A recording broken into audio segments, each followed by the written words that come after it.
Welcome to today class of nonlinear vibration. So, in today class we are going to study about the development of equation of motion for continuous systems. So, this equation of motion will derived using D'Alembert principle and extended Hamilton principle. Later I will tell you how to use this generalized Galerkin method to develop the temporal equation of motion.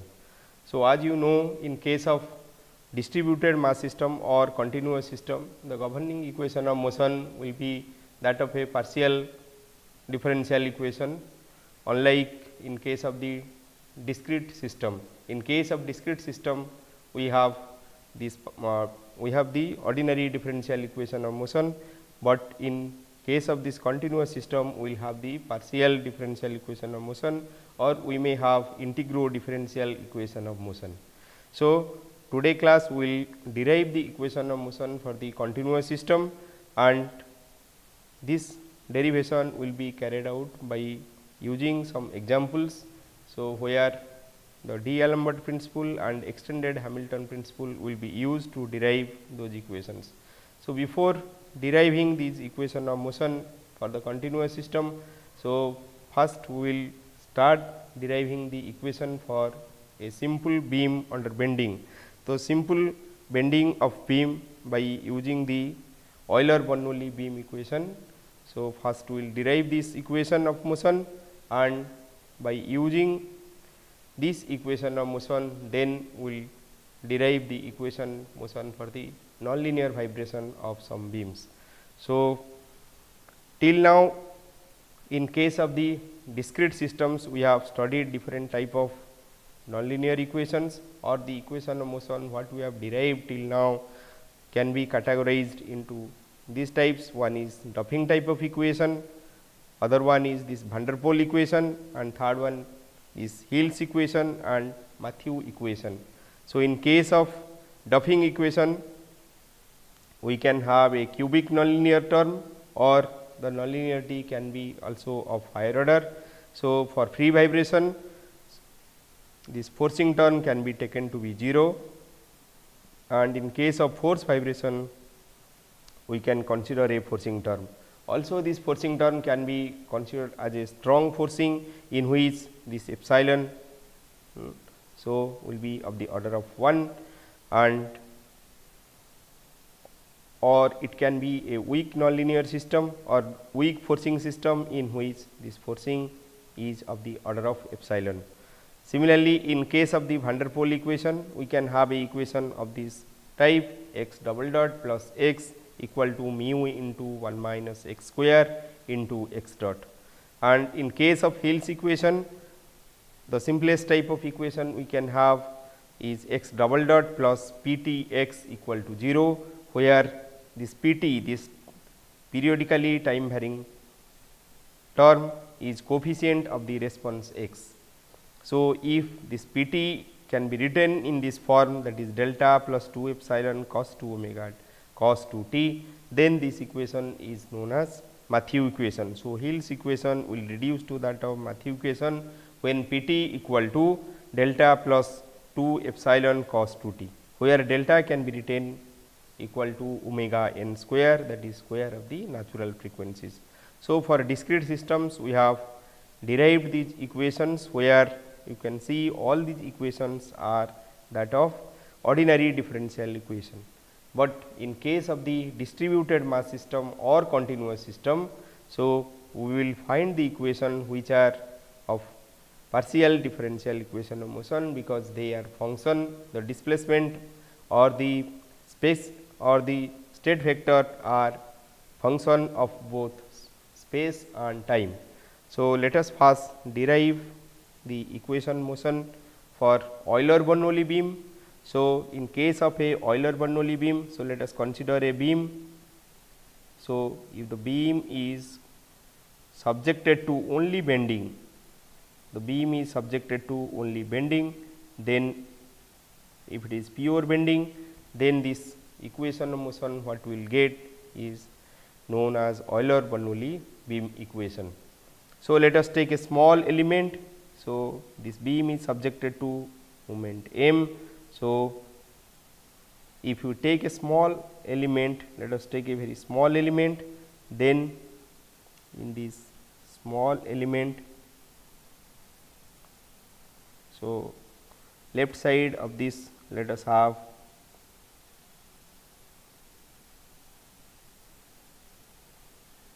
shear force V, then this side the shear force is V plus delta V, then the moment is M and this side the moment is M plus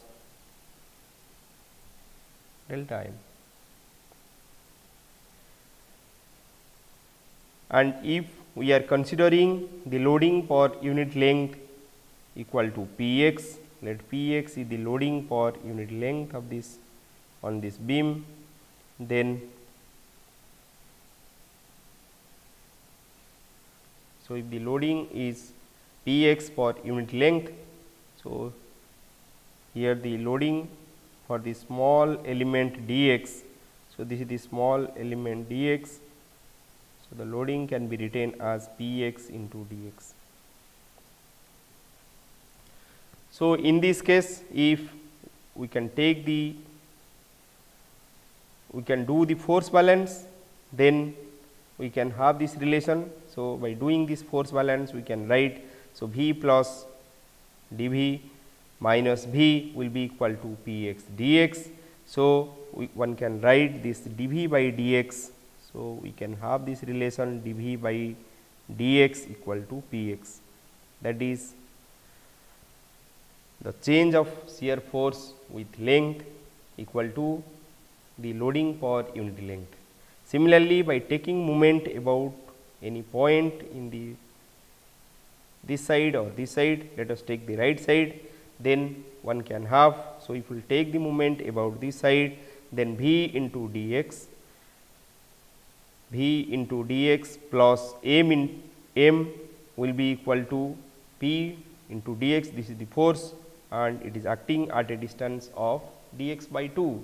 So in this case one can write the equation to be, so dm minus, so in this case the resulting equation will be dm minus v dx minus half px into dx square equal to 0.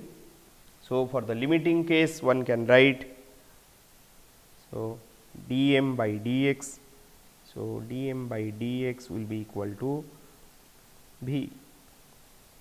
So this means the change of bending moment equal to the shear force, rate of change of moment along the beam is equal to the shear force. So if one so from the elementary strength of material one know for pure bending, this m by I equal to sigma by y equal to E by r. So where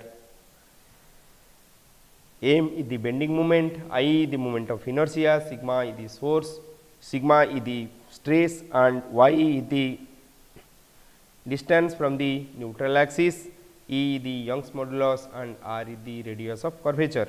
So 1 by r one can write this 1 by r equal to d square. So if you are taking, let y is the deflection, so due to this bending let y at any distance x is the deflection of the beam. So in that case 1 by r can be written equal to d square y by dx square. So for large curvature one can write this 1 by r equal to d square y by dx square by 1 plus dy by dx whole square to the power 3 by 2. So one may note that for large curvature, if one take this denominator to the numerator part and expand that thing, then one will get a nonlinear equation. But for small oscillation or small displacement, one can take this radius of curvature or 1 by r equal to d square y by dx square. By taking these in this equation, So, one can write this m equal to, so one can write m equal to E I d square y by dx square. So, till now we have not considered the time, but in actual case this y is a function of both x and time. So, one should write, instead of writing m equal to E I d square y by dx square. So, one should write m equal to E I del square y by del x square, because y is a function of both time and space coordinate x. So, now by differentiating this m twice, so already we know this dm by dx equal to v and dv by dx equal to px. So, differentiating m twice, one can get the rate of loading. So, differentiating this equation twice, so one can have this d square or del square by del x square E I del square y by del x square equal to px. Now, for this vibrating beam, so this rate of loading will be equal to the inertia force. So, the inertia force equal to mass of that element into the acceleration, and it takes place in a direction opposite to that of acceleration. So, this px can be written as, so one can have this px equal to minus m. So, this is mass for unit length and or mass of that element into d square y by or del square y, rather one can write del square y by del t square. So, del square y by del t square is the acceleration, m is the mass, and it takes place in a direction opposite to that of the acceleration. So, the equation becomes del square by del x square into E I del square y by del x square plus m del square y by del t square equal to 0. So, this is the Euler-Bernoulli beam equation. So, here if the E I term, that is product of Young's modulus and moment of inertia, or which is known as the flexural rigidity of the system, is changing, then one can write this equation in this form, but if it is constant, then this equation can be reduced to this form. So, it is E I del fourth y by del x fourth plus m del square y by del t square equal to 0. So, this is the Euler-Bernoulli beam equation one can obtain. So, if one take large deflection, so in that case this 1 by r will be replaced by del square y by del x square by 1 plus del y by del x whole square to the power 3 by 2, and one can expand this term by taking this thing to numerator and have a nonlinear equation. So, let us first solve this linear equation, or let us see what is the importance of this equation or how it can be solved. So, one can take the variable separation method. So, by considering y equal to, let one consider this y equal to psi x into q t. So, where psi x is the shape function and q t is the time modulation. So, if one substitute in this equation, then this equation can be reduced to, so it is E I d fourth psi. So, it will be d fourth psi by d x fourth into q t. So, for this is a function of psi only, x is a function of psi. So, differentiation of psi into q t plus m. So, this is a function of time. del square y by del t square. So, q will be differentiated with respect to time and psi will remain like that. So, it will be m del square q by del d square q by m psi into d square q by dt square equal to 0. Now, separating the terms or time terms into one side and space term to the other side, one can write. So, one can write this way. So, it will be E I d fourth psi by dx fourth divided by this m psi. It will be equal to minus d square q by dt square divided by q. So, this is, so one can see that the left side is a function of space coordinates and right side is a function of time. So, as they are equal, so they should be equal to a constant, and this constant will be nothing but equal to omega square, because this d square y by dt square is acceleration term and q is the displacement, and in this case acceleration is proportional to displacement, and this constant of proportionality is nothing but the square of the natural frequency.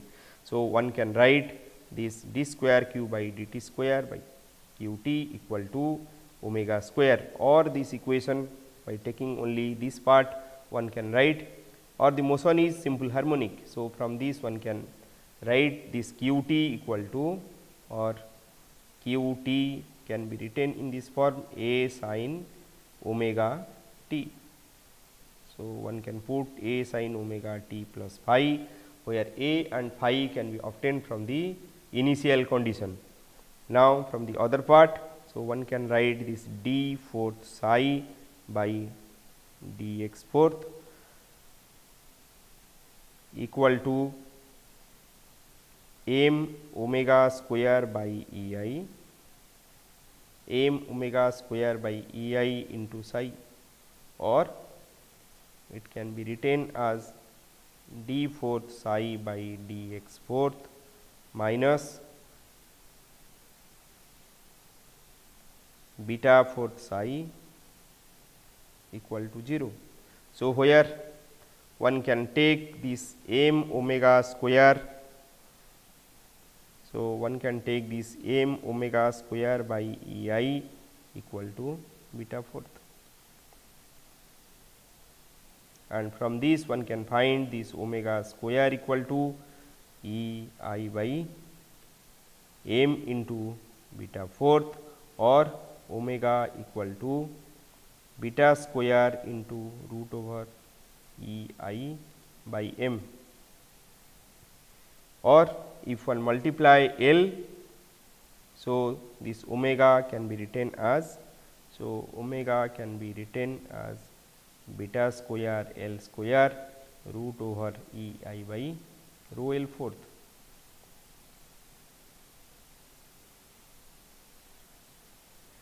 And one can so from this equation one can find the expression for psi, that is the shape function for different boundary conditions. For example, let us take the simply supported case. So, in simply supported case, so for the simply supported case, the boundary conditions are the displacement and slope are 0 at x equal to 0 and x equal to L. So, in this case the general solution will be, so the auxiliary equation, so for d fourth psi by dx fourth minus beta fourth psi equal to 0, the auxiliary equation becomes d fourth minus beta fourth equal to 0, or d square plus beta square into d square minus beta square equal to 0, or d will be equal to plus minus I beta, and so this will give, so it will be, or it will be plus minus beta. So, one can get 4 root, and from these 4 roots one can find the general solution for psi x. So, general solution for psi x can be written. So, when it is plus minus I beta, so the solution will be harmonic, and when it is plus minus beta, the solution will be hyperbolic. So, one can write the solution. So, psi x will be equal to a cos beta x plus or a1 cos beta x, a2 sin beta x plus a3 cos hyperbolic beta x plus a4 sin hyperbolic beta x.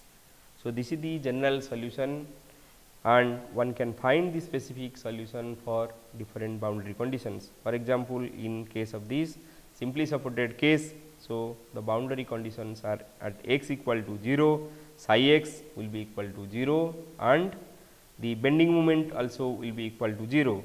So, in case of fixed boundary condition, boundary condition, the slope and displacement will be 0 for both the ends, and in case of the cantilever beam, so in case of a cantilever beam, the left side fixed side, the displacement and slopes are 0, and in case of the right side which is free, the bending moment and shear force are 0. So, by using these boundary conditions, so one can find the solution or the general solution for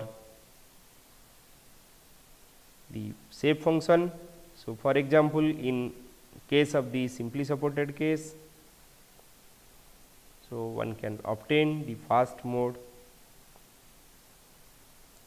So, one can obtain the fast mode like this. So, displacement will be 0 at both the ends. So, similarly for the second mode, so there will be a node formation here. So, the displacement will be like this, and similarly for second mode there will be 2 nodes, and in case of fixed the fast mode will be, so there will be slope and displacement 0 at both the ends. So, it will be of this type, and in case of the second mode, so there will be a node here, and for third mode there will be 2 nodes. So, the purpose of studying this linear equation for the beam vibration is to apply this concept to the nonlinear vibration, or for deriving the nonlinear governing equation for the nonlinear systems, nonlinear beam system. So, let us consider a nonlinear vibration problem. So, now we will use this D'Alembert principle to derive the equation motion. So, in this case, so let us take this example. So, we show a Cartesian manipulator with a payload, or which can be modeled as a cantilevered beam where the left end is roller supported and which can move up and down, and let us consider the large transverse vibration of the beam. So, as we have seen before, so in case of the large vibration, so this m can be written, instead of writing m equal to ei del square y by del x square, one can write that equation in this form. So, this moment at any section S. So, if you take the moment at a distance x, let us take it at a distance S. So, then this will be written as ei del square v by del s square plus half del v by del s whole square into del square v by del s square. So, here some terms have been neglected and one can get this equation.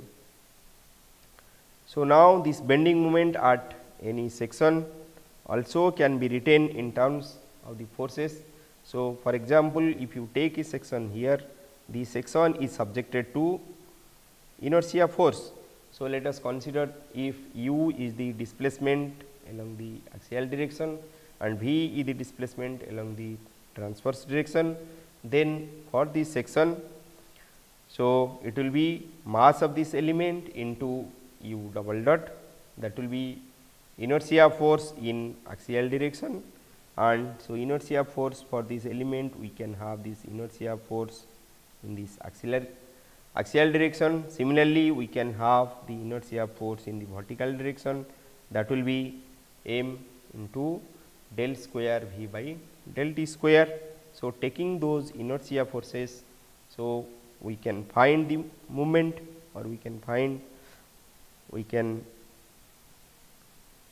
so at a distance zeta. So, one can write this, one can find this bending moment. Also for this, first we can find for a single element, then we can find for the entire beam by integrating that. Also one can find the moment due to this end load. So, let m is the mass for this end load. So, in that case one can consider the inertia force due to this end mass, and one can find the bending moment. So, that is represented that by ml.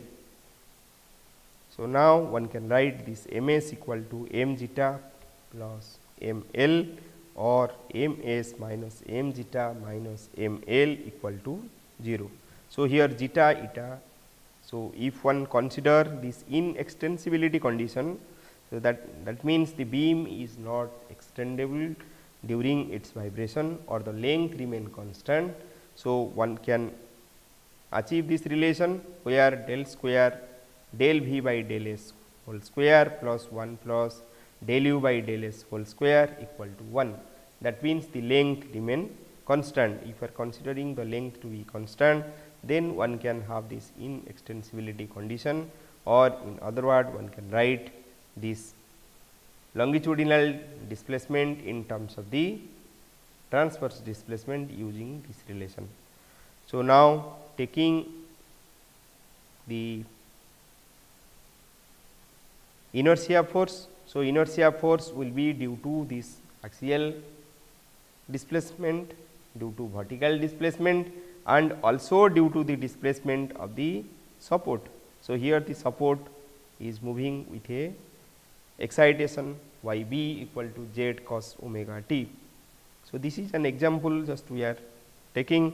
So, in this case then the inertia force will be rho u double dot, where rho is the length for where rho is the mass per unit length, a is the area of cross section, u is the axial displacement. So, u double dot is the acceleration in the axial direction, and in vertical direction we have two acceleration. So, one is due to this base motion and other one is due to the displacement of the beam in vertical direction, that is v from the initial position. So, this acceleration will be rho a v double dot plus y b double dot, and now using D'Alembert principle. So, one can write this expression. So, ms minus m zeta s minus m l s equal to 0. So, to recall this D'Alembert principle, so one can write, so let m is the mass of the system. So, it is subjected to an external force F and there is acceleration A.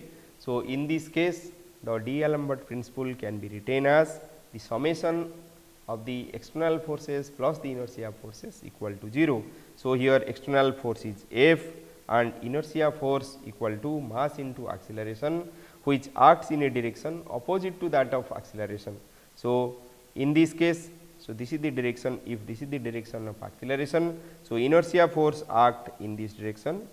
So, that is m into a, and this can be written as f I.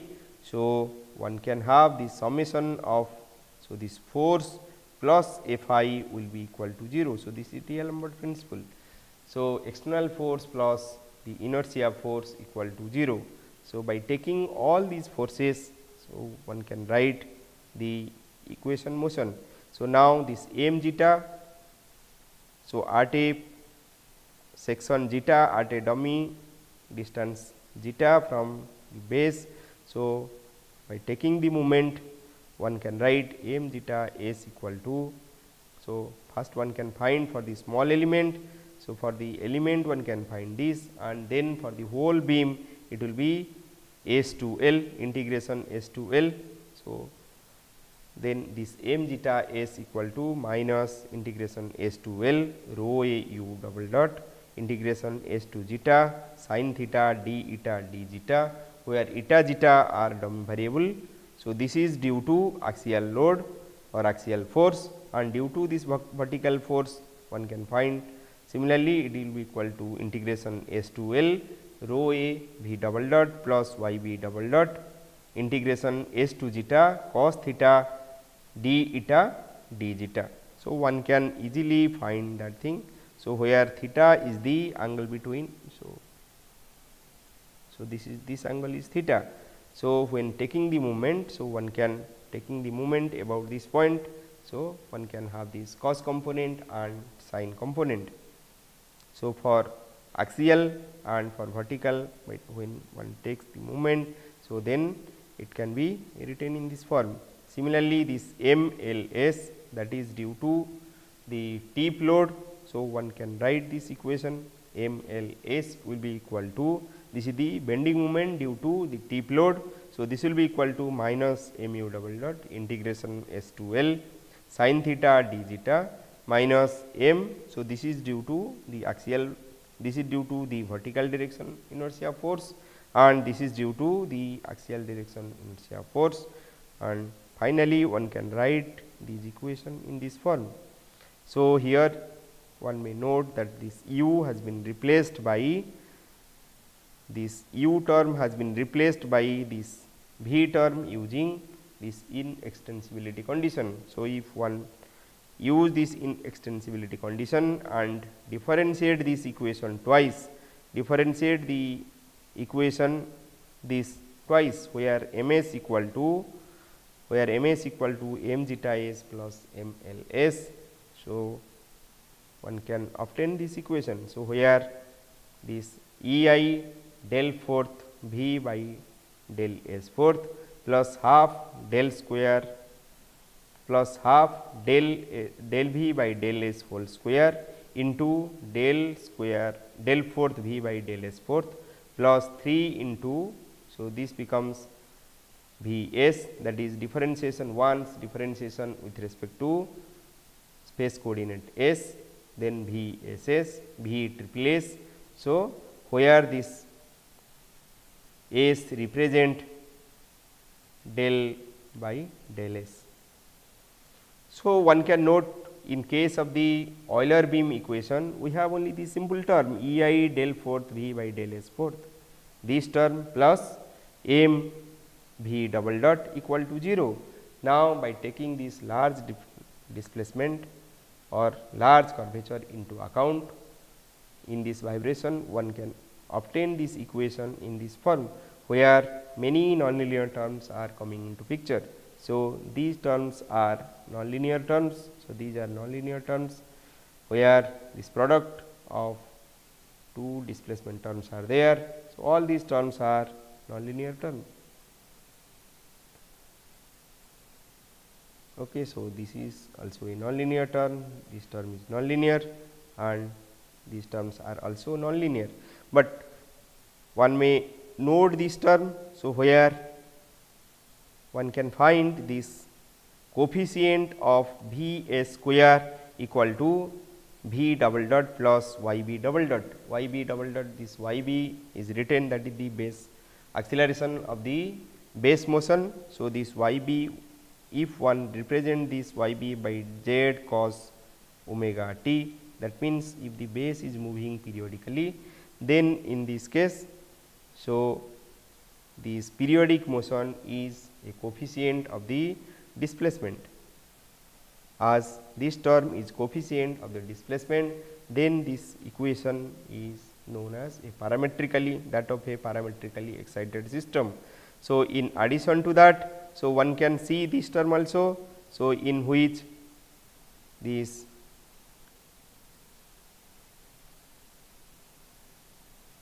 term, so this will give rise to a forcing term. So, one can have a force and parametrically excited system in this case. So, as an assignment, so one can take the system. So, let the same cantilever beam is subjected to a magnetic field. So, in this case, how to determine the equation motion? So, in this case also one can consider the effect due to this magnetic field. If one take a small element on this beam, if this beam is a conducting material or magnetoelastic material, then it will be subjected to a magnetic load in axial direction, and in addition to that it is experiencing a couple. So, one has to take this force and couple in addition to the inertia force acting at a distance s from the base of the beam. So, by taking all those forces into account and by applying this D'Alembert principle, one can obtain the equation motion. So, in this case the equation motion will be of this type, in which only two terms one can observe that there are two terms, one is this P, one contains this P term. So, P is due to the loading due to this magnetic field, axial loading due to magnetic field, and one can find another term, the C, this is the couple due to this magnetic field. So, one can have a force and a couple.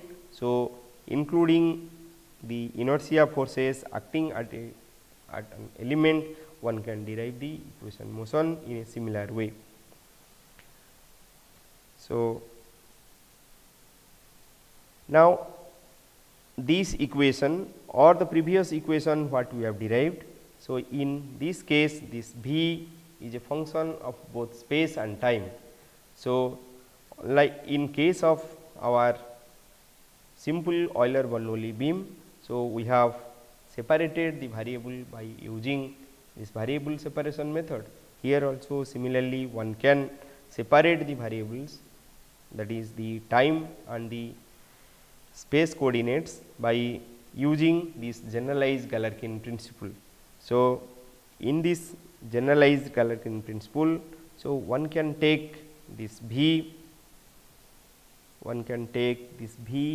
as a function of a scaling factor R into psi I s and q I t. So, where I equal to 1 to n. So, instead, as a continuous system has infinite degrees of freedom, so instead of considering all the degrees of freedom, one can truncate or one can consider only few modes for this analysis purpose. So, one can limit this n to a few mode and then perform this analysis. So, by taking this n, let for example taking n equal to 1, one can take the single mode approximation, and if one take n equal to 2, then it will be 2 mode approximation, and if one take n equal to 3, then it will be 3 mode approximation. So, here R is known as the scaling factor. So, one can use a scaling factor R. So, generally the scaling factor is used to order the coefficient of the equation motion, and psi s is the shape function and q t is the time modulation of the ith mode. So, this I represent the ith mode. So, if one consider this psi as the eigenfunction of the system, then these eigenfunctions are orthogonal. So, one can take the psi as either eigenfunction or comparison function or an admissible function. So, in case of the eigenfunction, the shape function satisfy both the boundary condition and the governing differential equation. So, this is eigenfunction. So, eigenfunction satisfy both equation motion and differential equation motion and the boundary conditions. And this comparison function satisfy only the, so it satisfy only the boundary conditions. So, all the boundary conditions it satisfy, but it does not satisfy the equation motion, and this admissible function satisfy only the geometric boundary condition. So, it satisfy only geometric boundary condition. So, in case of this continuous system, we have two different types of boundary conditions. One is the geometric boundary condition and other one is the force boundary condition or natural boundary condition. For example, in case of this fixed beam, so we have both geometric boundary conditions, as at both ends the displacement and slopes which are geometric term are 0, but in case of this cantilever beam, the left end we have this geometric boundary condition, but in the right end we have the force boundary condition. So, in case of right end we have this shear force and bending moment equal to 0. So, both shear force and bending moments are force boundary conditions. So, in case of the cantilever beam, so if one take the admissible function, so one has to take a function which satisfy only the geometric boundary condition, that is it has to satisfy the displacement and slope at x equal to 0 equal to 0. Similarly, in case of a fixed beam, so one has to consider a function where both displacement and slope are 0 at x equal to 0 and at x equal to L. But in case of a simply supported beam, so in case of a simply supported beam, so one can consider the geometric boundary condition only. So, in that case the displacement at both the ends equal to 0. The force boundary condition becomes the bending moment equal to 0 at the left end and also at the right end. But for simpler geometric conditions like the simply supported, clamped free or cantilever or fixed, as the eigenfunctions are easily available. So, one can take those eigenfunctions easily for the analysis purpose, and also one can use the orthogonality property of these eigenfunctions to find the governing temporal equation motion of the system. So, for example, in this case by substituting V equal to R psi s and Q by T. So, if we will apply the Galerkin method, so one can apply the Galerkin method and one can reduce this equation to that of the temporal form, where the equation in space and time is written only in terms of the time coordinate, that is q or time modulation, and the space part becomes the coefficient of that term. So, by taking a known shape function or by taking the known eigenfunction of the system, so one can easily find these coefficients and one can convert these equation in space and time to that of a temporal form.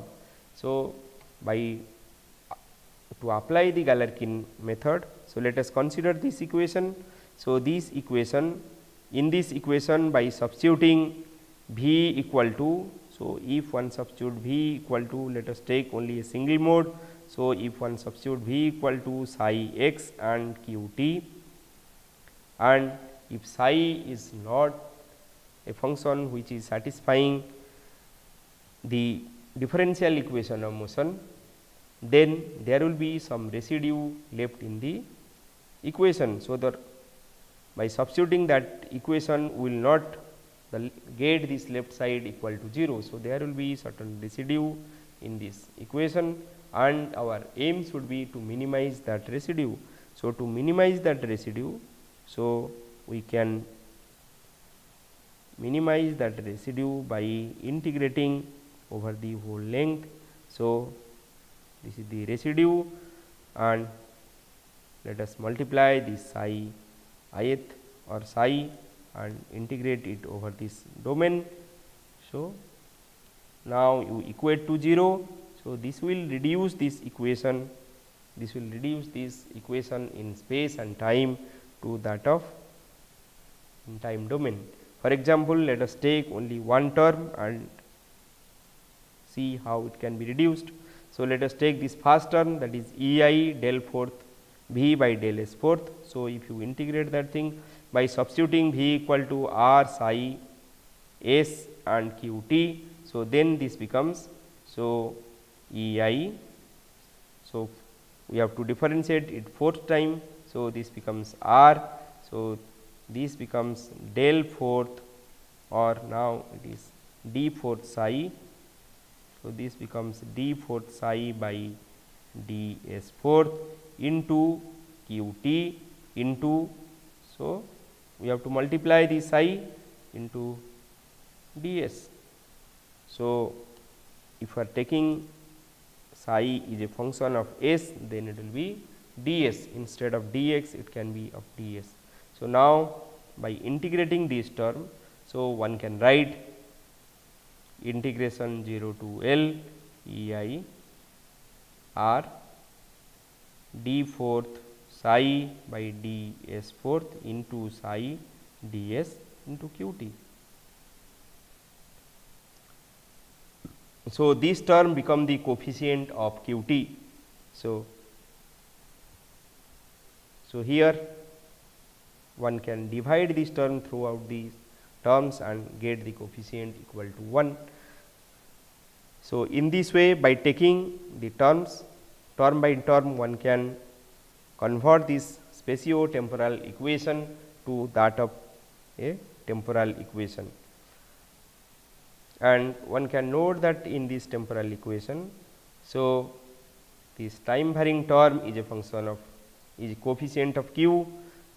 So, this is a parametrically excited system. So, this is a linear parametric excited term, but here this time varying term is a function, is a coefficient of a nonlinear term, that is q dot into q square.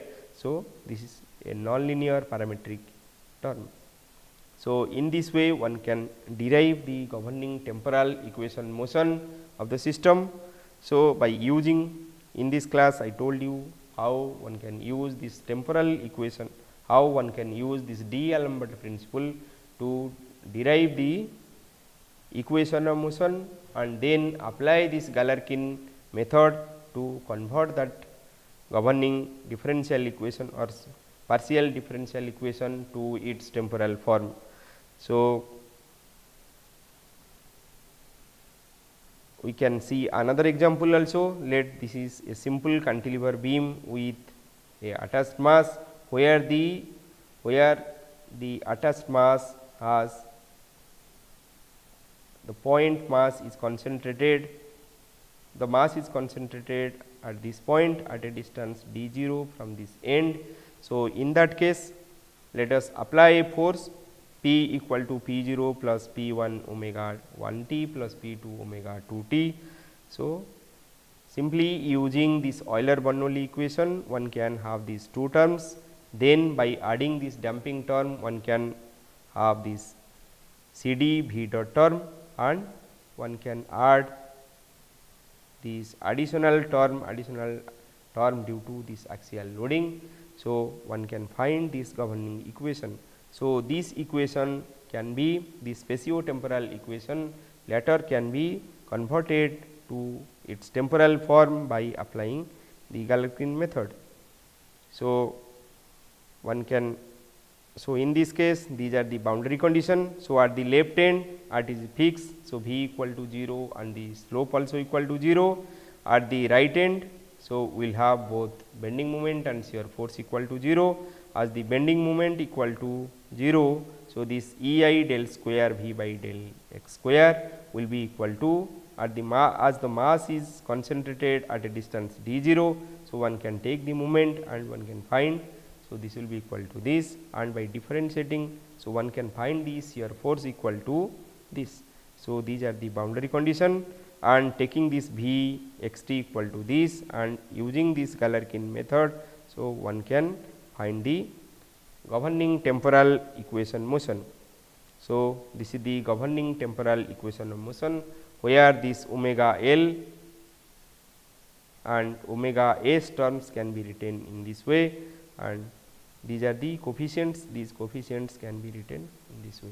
So, today class we have studied about how to derive the equation motion using D'Alembert principle, and by applying this Galerkin method, how we can convert the spatiotemporal equation of motion to that of the temporal equation motion. So, you can take some exercise problems. So, in this exercise problem, so you can derive the equation motion for a sandwich beam, or you can derive the equation motion of some other systems like